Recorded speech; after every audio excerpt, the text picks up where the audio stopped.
Let's kick off on the earnings season story. Appears as though earnings over the last week or so have been supporting the market. We've got the Dow back at a fresh record high, but we have to bear in mind that these numbers are backward looking for the third quarter. Does it suggest that the third quarter was perhaps a strong point or a peak in growth in the United States, or do you expect strong performance there to continue?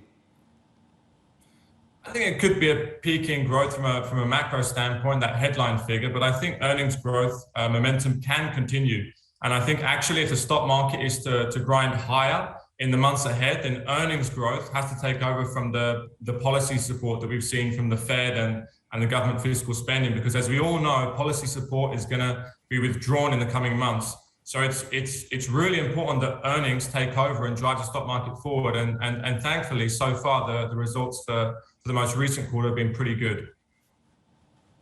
Okay, what's your trading strategy in the current environment then? I note that you say you prefer stocks over bonds, but if we take another look at what's happening on the yield front, we do have the 10-year back at highs that we haven't seen since May of about 1.67%. So you're yielding a bit more if you're investing in the bond market. That's true. The part of the bond market we really like is actually even further out on the yield curve. So we really like the 30-year yield, which I think you're showing on the screen now, because obviously that gives you a higher yield than the 10-year. And we think that if these lingering inflation pressures continue for much longer, they seem like they're lasting longer than everyone thought. And if the Fed starts to raise rates next year, then that's going to be bad for growth. And usually, if it's bad for growth, it pulls down the long end of the yield curve rather than the short end. So if we had to pick a point on the yield curve, we'd rather pick as far out as we can, because we think that has moved, the yields have moved to come down, and obviously bond price appreciation via a flattening of the yield curve. Right, so then when it comes to stocks then, which sectors do you prefer right now? Which markets do you prefer? Developed, emerging? Explain your rationale on that stance.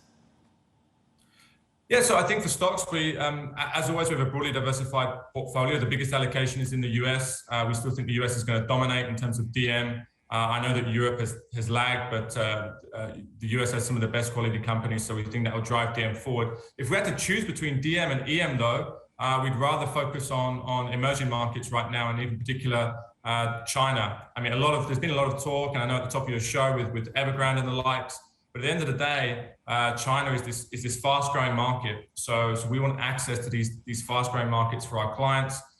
We do it via ETFs. That way, we broaden out our risk throughout all of the sectors. So we don't have to worry about single sector risk or even single name risk. We don't have to worry about the next Evergrande blow up.